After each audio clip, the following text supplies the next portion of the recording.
వాక్యమే నన్ను బ్రతికించెను, బాధలలో నెమ్మదినిచ్చెను. అదే ఆత్మీయమన్న కార్యక్రమానికి మీ అందరినీ ప్రేమపూర్వకంగా ఆహ్వానిస్తూ ఉన్నాం. ఈ దినము ఆంధ్ర క్రైస్తవ కీర్తనల పుస్తకం నుంచి 202వ పాటని పాడుకుందాం. కల్వరి గిరి చేరు మనసా సిల్వా సరసా, కల్వరి గిరి చేరు మనసా సిలువ పైన చూడు మదేమి, శ్రీకరుడు ప్రభు యేసు స్వామి, తలను ముండ్ల కిరీటాంబదేమి,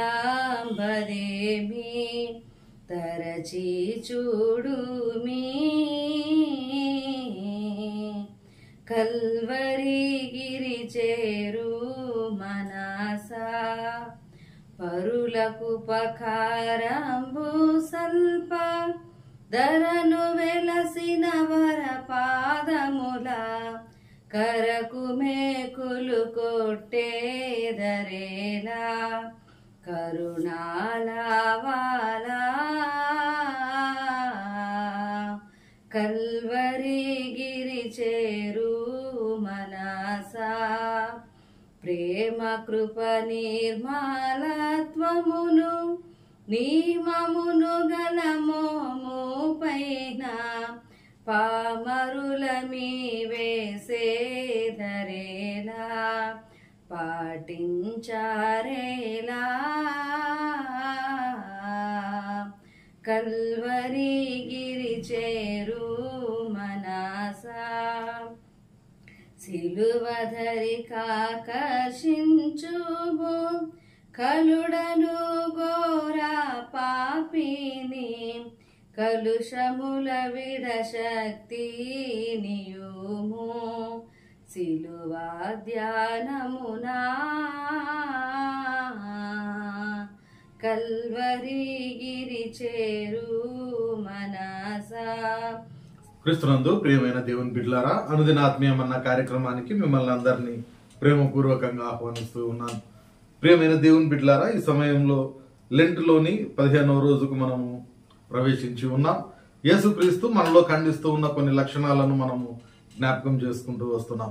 ఈ 15వ రోజు మనము ధ్యానం చేసుకునే అంశము మార్కు సువార్త 10వ అధ్యాయము 42వ వచనాన్ని ఒకసారి మనం చూద్దాం.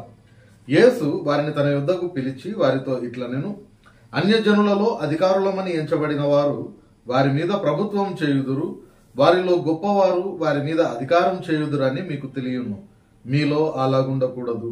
ప్రియమైన దేవుని బిడ్డలారా, ఈ మాటలను బట్టి ఈరోజు మనం ధ్యానం చేసుకునే అంశము అధికార దుర్వినియోగము. అధికార దుర్వినియోగమును యేసుక్రీస్తు ప్రభు వారు ఖండిస్తూ ఉన్నట్లుగా మనం చూస్తూ ఉన్నాం.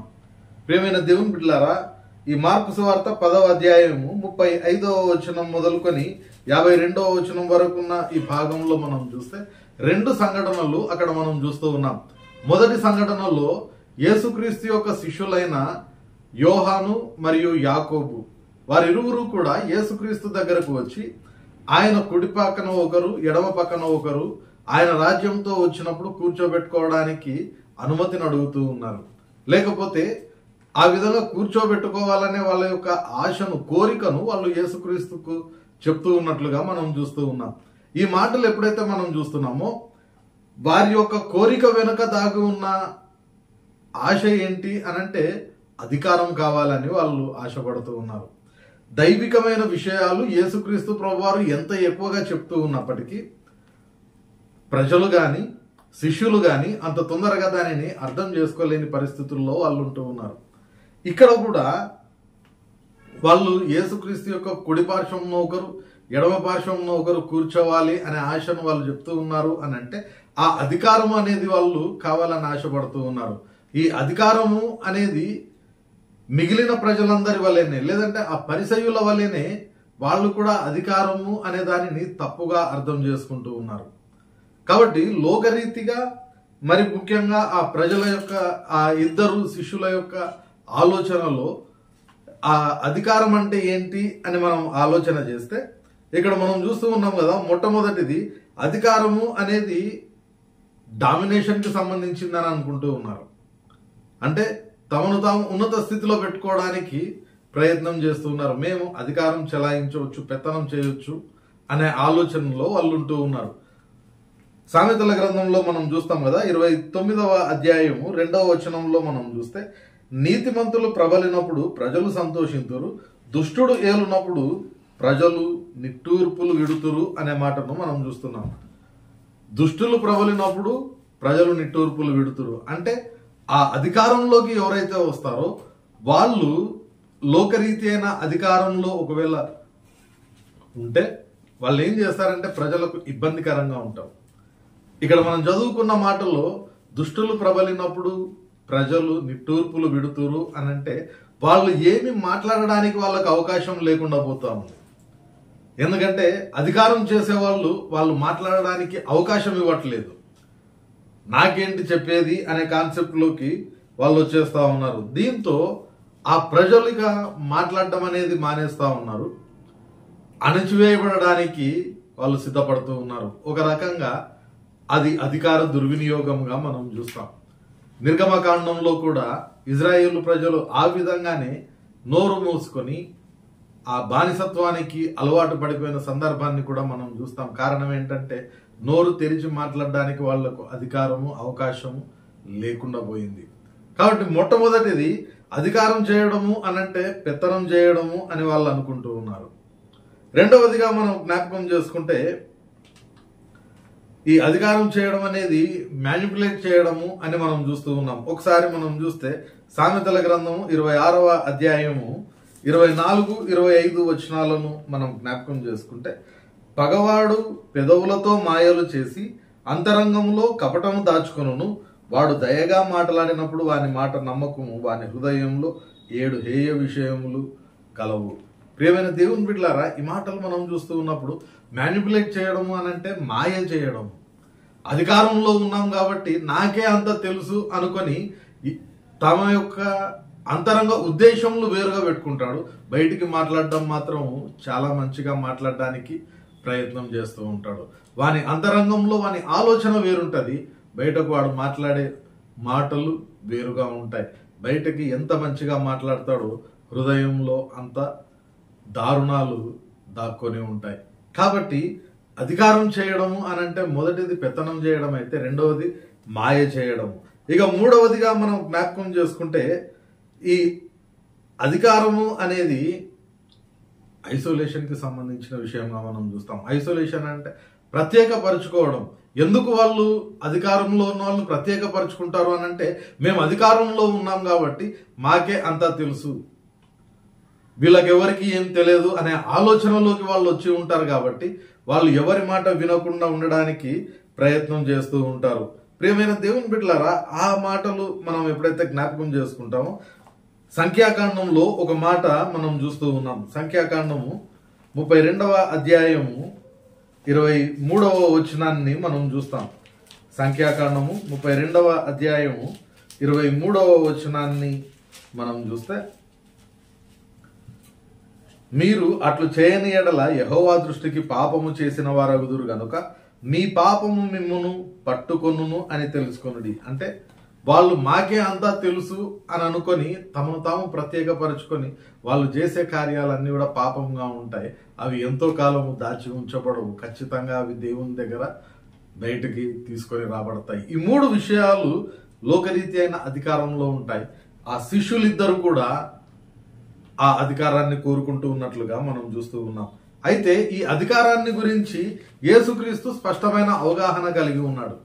కాబట్టి వాళ్లకు నోటి మాటతో చెప్తూ ఉన్న మాట ఏమని చెప్తూ ఉన్నాడు అని అంటే, మీలో ఎవరైతే గొప్పవాడుగా ఉండాలనుకుంటాడో, ఎవరైతే అధికారిగా ఉండాలనుకుంటాడో వాడు అందరికీ దాసులుగా ఉండాలి అనే మాటను ఆయన చెప్పుకుంటూ వస్తాడు. అంత మాత్రమే కాకుండా తనను తాను పరిచారం చేయుటకే గాని పరిచర్య చేయించుకొనుటకు రాలేదు గాని అనేకులకు క్రయధనముగా నా ప్రాణాన్ని పెట్టడానికి వచ్చాననే మాట ఆయన జ్ఞాపకం చేస్తూ ఉన్నాడు. అది నోటి మాటతో తన శిష్యులకు చెప్తూ ఉన్నాడు. కానీ నిజమైన అధికారం అనేది ఏ విధంగా ఉంటుందో తర్వాత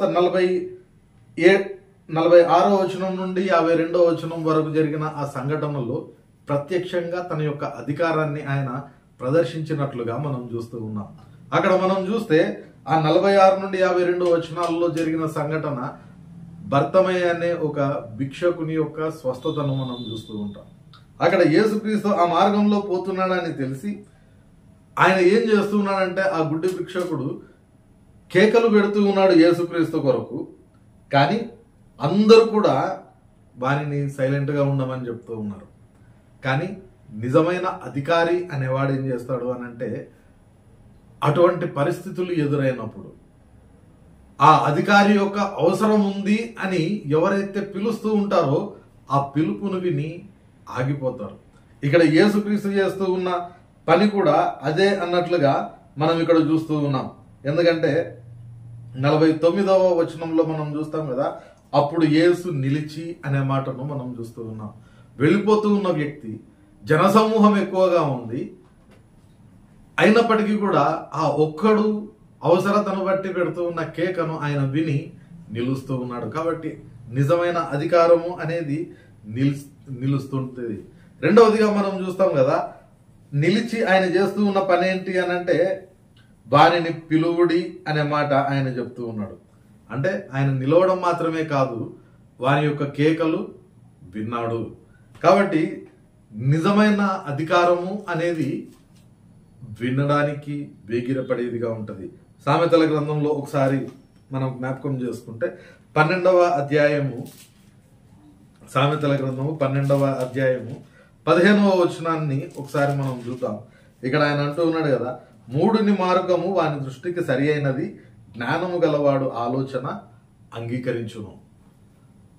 పైన మనం ఏం చూసాం, నిజమైన అధికారము అంటే డామినేషన్ లో ఉండి నాకెవరైంది చెప్పేది, నాకే అంత తెలుసు అనే దాంట్లో ఉంటాడు. కానీ ఇక్కడ మాత్రము ఆయన ఆగడానికి ప్రయత్నం చేస్తూ ఉన్నాడు, నిలిచి వింటూ ఉన్నాడు, వాని యొక్క కేకలు వింటూ ఉన్నాడు. అంత మాత్రమే కాకుండా వాని బాధ ఏంటో తెలుసుకోవడానికి ఆయన ఇష్టపడుతూ ఉన్నాడు. కాబట్టి రెండవది మాట్లాడడానికి లేదంటే వినడానికి ఆయన సిద్ధపడుతున్నాడు. నిజమైన అధికారం అనేది వినడానికి సిద్ధంగా ఉండేదిగా ఉంటది. మూడవదిగా మనం చూస్తాం కదా, అది సహాయం చేయడానికి ప్రయత్నం చేస్తుంది. నిజమైన అధికారం అనేది సహాయం చేస్తుంది. 12వ అధ్యాయం ఇదే సామెతల గ్రంథం 18వ వచనంలో మనం చూస్తాం కదా, కత్తిపోటు వంటి మాటలు పలుకువారు కలరు, జ్ఞానుల నారుక ఆరోగ్యదాయకము. ఆయన ఏం చేస్తూ ఉన్నాడంటే, ఆయన నిలిచి అందరూ అని ఊరుకోమని చెప్తూ ఉంటే కూడా ఈయన వారిని పిలవండి అనే మాట చెప్తూ ఉన్నాడు. పిలవండి అనే మాట చెప్పడం మాత్రమే కాకుండా వానితో మాట్లాడుతూ ఉన్నట్లుగా మనం చూస్తూ ఉన్నాం. అంటే వానికి సహాయం చేయడానికి ఆయన కంప్లీట్ గా నిర్ణయించుకున్న ఆ సందర్భాన్ని మనం అక్కడ చూస్తూ ఉన్నాం. అంటే తను ఏదైతే చేయాలని సిద్ధపడుతూ ఉన్నాడో, నిజమైన అధికారం అనేది ఏం చేస్తుందో అది ఆయన చేయడానికి సిద్ధంగా ఉంటూ ఉన్నాడు. కాబట్టి మూడవది ఆయన వారిని పిలవండి అనే మాట చెప్తూ ఉన్నాడు. వాళ్ళు ఆయనను పిలుచుకొని వచ్చిన తరువాత అదే మాటలోనే మనం ఇంకొకటి కూడా గ్రహించాల్సింది ఏంటి అని అంటే, వాడు అప్పటి వరకు అందరి చేత తృణీకరింపబడినప్పటికీ ఎప్పుడైతే యేసుక్రీస్తు వారిని పిలువుడి అనే మాట చెప్తూ ఉన్నాడో, ఈ అందరు జనసమూహంలోకి అతనిని కూడా చేర్చుకోవడానికి ఇష్టపడుతూ ఉన్నాడు. కాబట్టి నిజమైన అధికారము అనేది ఎవరిని కూడా పోగొట్టుకోవడానికి ఇష్టపడదు, ఎవరిని కూడా నెగ్లెక్ట్ చేయడానికి, తృణీకరించడానికి ఇష్టపడదు. కానీ ప్రతి ఒక్కరిని చేర్చుకునేదిగా అది ఉంటది. సామెతల గ్రంథంలో మనం ఒక మాటను చూస్తాం కదా, ఆ సామెతల గ్రంథము 3వ అధ్యాయము 27వ వచనంలో ఆయన ఖచ్చితంగా చెప్పే ఒక మాటను మనం చూస్తాం. సామెతలు 3వ అధ్యాయము 27వ వచనం, మేలు చేయుట నీ చేతనైనప్పుడు దానిని పొందదగిన వానికి చేయకుండా వెనుతీయకు. ఆయన చేయగలిగిన స్థితిలో ఉన్నాడు. తన దగ్గర ఉన్న అధికారము ఆ వ్యక్తిని స్వస్థపరచగలిగిన స్థితిలో ఉంది. కాబట్టి ఆయన ఖచ్చితంగా దానిని చేయడానికే సిద్ధపడుతూ ఉన్నాడు. కాబట్టి ఈ నిజమైన అధికారము అనేది నిలవడానికి ఇష్టపడుతుంది, వినడానికి ఇష్టపడుతుంది, అందరి యొక్క సలహాలు తీసుకోవడానికి, ఆలోచన అంగీకరించడానికి సిద్ధపడుతుంది, అందరినీ కలుపుకోవడానికి సిద్ధపడుతుంది. అంత మాత్రమే కాకుండా చేయదగిన సహాయము ఖచ్చితంగా చేస్తుంది. కాబట్టి నిజమైన అధికారం అంటే ఆ విధంగా ఉంటుంది. కానీ ఆ దినాన పరిసయ్యులు గాని లోకరీతి అయిన నాయకులు గాని దానిని గ్రహించక పెత్తనం చేయడం కొరకు, తమను తాము ఉన్నత స్థితికి హెచ్చించుకోవడం కొరకు దానిని ఉపయోగించుకున్నారు. ఒక రకంగా యేసుక్రీస్తు శిష్యులైన యోహాను, యాకోబులు కూడా ఆ విధంగా హెచ్చించుకొని ఆ అధికారాన్ని లోకరీతిగా ఉపయోగించుకోవడానికి ప్రయత్నం చేస్తూ ఉన్నారు. కానీ యేసుక్రీస్తు దానిని ఖండించి నిజమైన అధికారం అంటే ఏంటో ఆయన తెలియజేస్తూ ఉన్నాడు. కాబట్టి అట్టి అధికారం ఒకవేళ మనము కూడా చేయాలని, ఇంతవరకు ఒకవేళ లోకరీతిగా అధికారపు స్థితి కావాలని కోరుకుంటున్నట్లయితే దానిని విడిచిపెట్టి ఆయన చెప్పిన అధికారము మనం పొందుకోవడానికి ప్రయత్నం చేద్దాం. పరిశుద్ధాత్మ దేవుడు సహాయం దయచేయును గాక. ప్రార్థన చేసుకుందాం. పరిశుద్ధుడైన దేవా, ప్రేమ గల మా తండ్రి, మరొక పర్యాయము నేటి దినాన ప్రభువా అధికార దుర్వినియోగం అనే అంశం గురించి మాతో మాట్లాడిన విధానంను బట్టి నీకు వందనాలు చెల్లించుకుంటూ ఉన్నాం.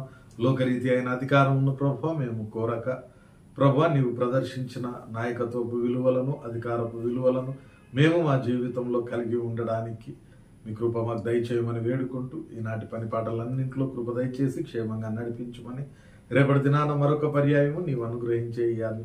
అనుదినాత్మీయమన్నాను మేము భుజించుటకు కృప దయచేయమని వేడుకుంటూ యేసు పరిశుద్ధ నామమున ప్రార్థిస్తున్నాం తండ్రి, ఆమేన్. తండ్రి, కుమార, పరిశుద్ధాత్మ త్రియేక దేవుని సకల దీవెనలు సదాకాలం మనకందరికీ తోడయ్యుండి నడిపించును గాక. ఆమేన్.